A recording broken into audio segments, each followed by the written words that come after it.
வருகை தந்திருக்கின்ற அனைவருக்கும் என் வணக்கத்தை தெரிவித்துக் கொள்கின்றேன். எதுக்கு என்ன 11:20க்கே அழைத்தார்கள் என்ற காரணத்தை நான் சொல்ல வேண்டிய கடமைப்பட்டு இருக்குது. நான் அருண் ரொம்ப ஃபீல் பண்ணக்கூடாது. 9 o'clock ஷாப்னோடனே எனக்கு வந்து ஒரு சின்ன இந்த 9னா 9 வந்துடுவேன், 9:20னா 9:20க்கு வந்துடுவேன், 10னா 10க்கு வந்துடுவேன். ஆனால் இன்றைக்கி என்ன போச்சுன்னா, அது ஒரு நல்ல காரியத்துக்கு 11:30 மணிக்கு என் மனைவியும் நானும் கையெழுத்திட வேண்டிய ஒரு சூழல் உருவாகிவிட்டது. இல்லாட்டி இவ்வளோ ஒரு சந்தோஷமான ஒரு நிகழ்ச்சியில் நான் சீக்கிரமாக போக வேண்டிய ஒரு சூழலெல்லாம் நான் அழைக்கப்பட்டிருக்கின்றேன், பேச அழைக்கப்படுகிறேன் என்பதை தெளிவாக உங்கள்கிட்ட சொல்லிடுறேன். இல்லாட்டி நான் அந்த ஃபங்க்ஷன் இறுதி வரைக்கும் இருக்கிறவன் தான். எந்த ஃபங்க்ஷன் போனாலும் அது என்னுடைய பத்திரிகை நண்பர்கள், அங்கேருந்து இங்கே வந்தவன் நான் என்பது உங்களுக்கு தெரியும். அதனால் என்ன முதல்ல அருண் எங்கே இருக்கீங்க தெரியலையே, என்னை மன்னிச்சிருங்க, தப்பாக நினச்சிக்கேன், கோவப்பட்ட மாதிரி தெரிஞ்சுது. என்ன சார் இந்த மாதிரி எப்படி சார் இப்போ சினிமா ஃபங்க்ஷன்னா இப்படி தானே சார் இருக்கும் அப்படின்னீங்க. அது நான் வருத்தப்படலை, ஏன்னா வாசுதேவன் வந்து வருத்தப்படாத ஒரு கேரக்டரு. இந்த படம் வந்து முதல்ல கணேஷ், எனக்கு ஸ்ரீ கணேஷ் கொடுத்தது ரொம்ப ரொம்ப நன்றி Sri. It's really wonderful film that I am part of. அப்புறம் இதில் வந்து சித்தார்த்து கூட ஒரு இன்டெலிஜென்ட் பஞ்சு மாதிரி உள்ளம் கொண்டவர் என்றெல்லாம் சொல்லி ராம்சான் சொன்னாங்க. பஞ்சு மாதிரி உள்ளம் இருக்கிறதோ இல்லையோ, அவர் வந்து தைரியமான ஒரு நல்ல ஒரு நண்பர்னு சொல்லலாம்.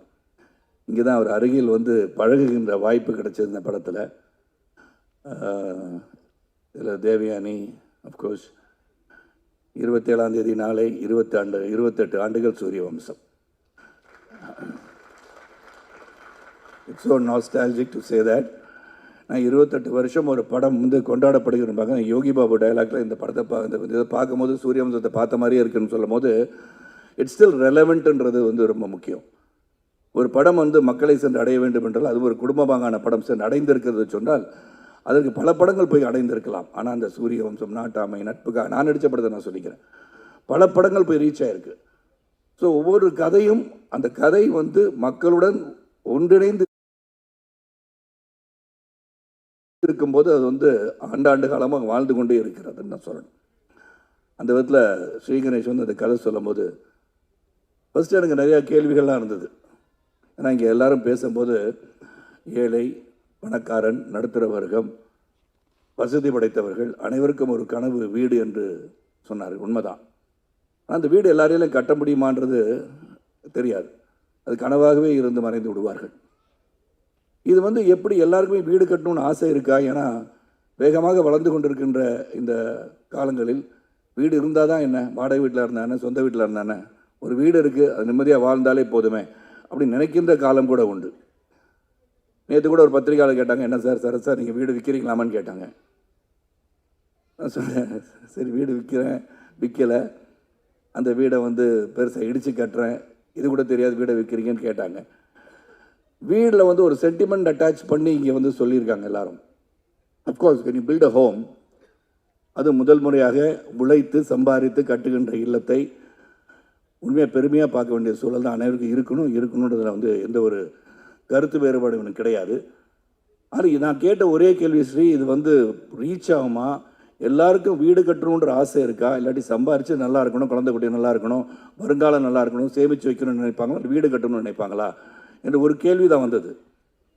ஆனால் இந்த படத்தில் வந்து நடிக்க ஆரம்பித்ததுலேருந்து I felt as, I think a home, a roof above the head is compulsory and a must.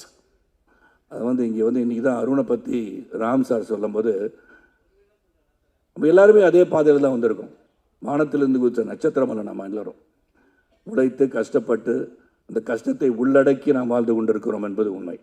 நான் அருணை பற்றி சொல்லும்போது அருண் வந்து இந்த மேடையில் நான் போன பிறகு அனௌன்ஸ் பண்ணுவார், இந்த மாதிரி அவர் அடுத்த படத்தில் கதாநாயகன் நடிக்கிறதுக்காக தான் இன்றைக்கி ஷேவ் பண்ணிவிட்டு க்ளீன் ஷேவோடு வந்திருக்காருன்னு நான் நினைக்கிறேன். எனக்கு மனசில் படுது. அதுவும் தேவயானி இயக்கத்தில் நடிப்பாருன்னு நான் நினைக்கிறேன். நான் ஏற்கனவே ஒரு படம் ஒத்துக்கிட்டாரு, தேவயானி இயக்க, சாந்தி டாக்கீஸ் வந்து தயாரிக்க, நானும் சித்து நடிக்கிறத ஒப்புதல் அளித்து விட்டோம். அதனால் அது பண்ணுவாருன்ற நம்பிக்கையோடு தான் நான் பேசுகிறேன். ஆனால் தேவயானி டைரக்டர் வேறு ஆகிட்டாங்க. ஸோ இங்கே படத்தில் வந்து நீங்கள் ட்ரெய்லர் பார்க்கும்போதும் சரி, பக்கத்தில் சைத்ரா வந்து கேட்டாங்க, சரத் சார் என்ன கண்ணில் கண்ணீர் வந்தது போல் தெரிகிறதுன்னு சொன்னாங்க. கண்ணீர் வந்தது போல் தெரியவில்லை, உண்மையாக கண்ணீர் வந்தது தான் என்று சொன்னேன். ஏன்னா it is so emotional to look at it, the way it is cut. Editor பேசிகிட்டு இருந்தாங்க. And DK Jithan work with us initially. இது ஒரு வாழ்க்கைக்கு இன்று மக்களோடு மக்களாக இணைந்து பார்க்கும்போது இந்த குடும்பம், ஏன்னா குடும்பம் தான் மெயின், இது ஸ்ட்ரென்த். அது டிஸ்இன்டகிரேட் ஆகக்கூடாது. எந்த ஒரு சூழலும் தாய் தந்தையை வணங்குவதுன்னு சொல்கிற மாதிரி அந்த குடும்பத்தை ஒற்றுமையாக வைத்திருப்பதே மிக மிக கடினம். அது இந்த காலகட்டத்தில். இந்த படத்தில் பார்த்தீங்கன்னா அவ்வளோ சோதனைகள். நீங்கள் ட்ரெய்லர் பார்க்கும்போது நான் சொல்கிறேன், படத்தை நீங்கள் பார்த்து தெரிஞ்சுக்குவீங்க. அந்த வேதனைகளும் சோதனையும் வருகின்ற காலகட்டத்தில் நினைத்திருந்தது நடக்கிறதா இல்லையான்னு அந்த கதை. அதுவும் ஸ்ரீகணேஷ் சித்தரித்த விதம் யதார்த்தமாக இந்த வாழ்க்கையில் இப்படி தான், இந்த நடுத்தர குடும்பம்னா இப்படி தான் இருக்கும். படிக்க வைக்கிறது எப்படி, கல்லூரிக்கு போகிறது எப்படி, கல்லூரிக்கு வேலை கிடைக்கிறது எப்படி, கல்யாணம் பண்ணி வைக்கிறது எப்படி, உடல்நலம் சரியில்லை பணம் எப்படி, இதெல்லாம் தாண்டி உங்கள் கனவை வெற்றி பெற வேண்டும் என்று சொன்னால் மிக மிக கடினம் என்பதை உணர்த்துகின்ற ஒரு படம் இது. ஆனால் கடைசியில் வெற்றி பெற வேண்டும் என்று சொல்கின்ற படமும் இதுதான். அதனால் கடைசியில் நீ ஜெயிக்கணும்னு சொன்னது பார்த்தீங்களா, that is where we stand. நான் life is full of challenges. என்னை பொறுத்த வரைக்கும் லாட் ஆஃப் ரிஸ்க் அதை இதில் சாதிச்சு காட்டணும். எந்த இடத்துலையும் மனசை விட்டுறக்கூடாது. இது கூட இன்டர்வியூ நாசித் அண்ட் தேவயானி சொன்ன ரவிக்குமார் சார் கேட்டாங்க. நான் ஒரு தேர்தலில் மிகப்பெரிய தேர்தலில் தோல்வி பெற்று வந்துட்டுருக்க வழியில் நாளைக்கு ஷூட்டிங் எங்கன்னு கேட்டேன். இல்லை சார் கேன்சல் பண்ணிட்டேன் அப்படின்னாரு. எதுக்கு சார்னு கேட்டேன். இல்லை இந்த நேரத்தில் இந்த எமோஷனில் எப்படின்னாங்க. நான் சொன்னேன் சார் அது வேறு இது வேறு, நாளைக்கு ஷூட்டிங் நடிக்கிறேன்னு சொன்னேன். That should be your attitude, that should be the attitude to think. ஏன்னா நம்ம தோல்வி என்பதை நம்ம நினச்சிக்கிட்டே இருந்தோம்னா வெற்றி வரவே வராது. பல தோல்விகளை கடந்து வருவதுதான் வாழ்க்கை என்று உணர்ந்தவன் நான். ஏன்னா பிஎஸ்சி கணிதம் படித்து விட்டு நான் சைக்கிளில் போய் பேப்பர் போட்டு ஒரு பத்திரிகையாளராக, சைக்கிள் கடையில் சைக்கிள் ஃபிட்டராக. நான் அருணை பற்றி சொல்லணும்னா I want to say about myself, many people may not know that. நான் ஒன்றும் எங்கேயோ வானத்திலிருந்து குதிச்ச நட்சத்திரம் கிடையாது. எங்கள் அப்பாவுக்கு 5000 ரூபா தான் சம்பளம். செய்திகள் வாசிப்பது ராமநாதன் என்ற கணீர் குரலுக்கு சொந்தக்காரங்க, ஆல் இண்டியா ரேடியோவில் வேலை செஞ்சவர் தான் அவரும். ஸோ நாங்கள் வீடு கட்டணுன்ற எண்ணம் எங்கள் அப்பாவுக்கு வந்ததா இல்லைன்னு தெரியாது. மொத்தம் நாங்கள் சென்னைக்கு வந்த பிறகு 11 வீடு மாறி இருக்கோம். My father never had the opportunity to build a house, but he develop me. நான் படித்து பாஸ் பண்ணி உழைச்சி சரத் நீ வீடு வாங்கணும்னு என்னை உந்துதல் பண்ணதை நினைத்து பார்க்க வைத்த படம் 3 BHK.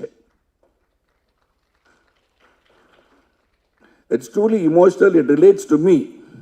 அதான் சைத்ரா கேட்கும்போது சொன்னேன், கொஞ்சம் ஈரமாக இருக்கு. This is where we take our lives back to where we started from. அதுதான் இந்த படம்.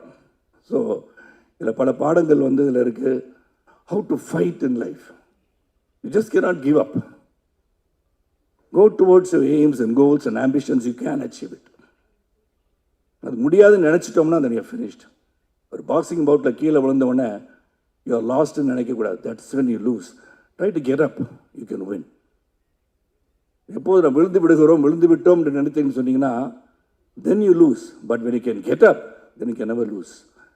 ஏன்னா அந்த ஒரு பஞ்சு கொடுத்துருமா தெரியுது, தடுமாறி விழுந்திருக்கலாம். ஆனால் when you get up maybe you can give a better punch and still make the other fellow fall. அதனால் என்னை பொறுத்த வரைக்கும் இந்த சேலஞ்சஸ் எப்படின்றது இந்த படம், அந்த சேலஞ்சஸ் எப்படி எதிர்கொண்டார்கள்ன்றது படம். இதில் நடிக்கும் போது we all became a ஃபேமிலின்னு சொல்லலாம். இது நோ எக்ஸாஜரேஷன். அதாவது ஆடியோ ஃபங்க்ஷன் வரும்போது ஏதோ பேசுகிறதுக்காக நினச்சிடாதீங்க. Really emotionally I am connected to 3 BHK. I am connected to this family of Vasudevan family truly, and this family is forever நினைக்கிறவனா. At any point of time, say this is my family, Devyani will be my family, Chaitra will be my family, Mehta will be my family, Ganesh will be my family, and most of all, the most respected, இதில் ஒரு பெரிய அந்த சகோதரர் கிடைச்சிருக்காங்கன்னா அருண் விஸ்வா தான். So there is no doubt about it. Ram sir சொல்லும் போது I understood why he is fighting to make a good film அப்படின்னு நான் நினச்சி பார்த்தேன்.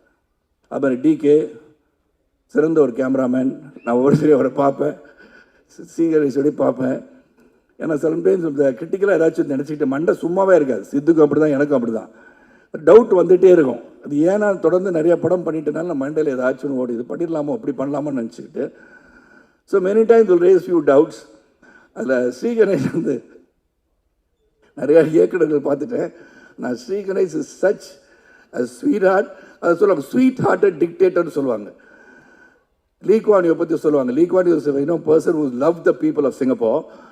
ஆனால் இவர் ஸ்வீட் ஹார்ட்டட் டிக்டேட்டர்னு சொல்லுவாங்க. அவர் வந்து செய்கிறத செஞ்சிருங்களேன் சார் அப்படின்ட்டு ரொம்ப சிரிச்சுட்டு சொல்லுவார். அவ்வளோதான். நான் சொல்லுவேன், கணேஷ் இது மாதிரி இதில் இந்த டைலாக் இப்படி மாற்றி சொல்லிடுறேன் கணேஷ். சரி சார், அப்படியா சார், ஓகே சார் அப்படின்றார். சரி, நான் அந்த டைலாக் எழுதி வச்சுட்டு சரி இது போய் சொல்லலான்னு போனோன்னே ஷார்ட்டெல்லாம் வச்சுட்டு சார் சார் நான் சொன்னதை மட்டும் அப்படியே சொல்லிடுங்க சார். இதுதான் ஸ்வீட் ஹார்ட்டட் டிக்டேட்டர். நீ அதை மாற்றிலாம் சொல்ல வேணாம் சார், எனக்கு தெரியும் சார், ஸ்கிரிப்ட் எழுது நான் கட்டி பிடிச்சிட்டு இருக்கேன் அந்த புக்கை, நான் எழுதியிருக்கேன், எனக்கு தெரியும் சார், நீங்கள் பெரிய நடிகராக இருக்கலாம், நிறையா படம் நடிச்சிருக்கலாம், நான் சொன்னது மட்டும் செஞ்சுருங்க sir. I like that about him. A conviction that what he has written will be there in the screen சொல்லி நினச்சதான் ஸ்ரீ கணேஷ். இனிஷியலாக என்ன இப்படி சொல்லிகிட்டே இருக்காருன்னு பார்த்தேன். But Ganesh hats off whatever you felt. Sarath இந்த மாதிரி கேட்டுகிட்டே இருக்காரு கேள்வினா, கேள்வி கேட்கும்போது தான் நல்லது வரும்ன்றது என்னுடைய நம்பிக்கை. ஸோ இப்போ feel I have done anything ஹாஷா எதுவும் சொல்லியிருந்தேன்னா சொல்லலை, இருந்தாலும் I apologise if I done anything any harm to your mind, mentally I have disturbed you. I felt like saying that to you.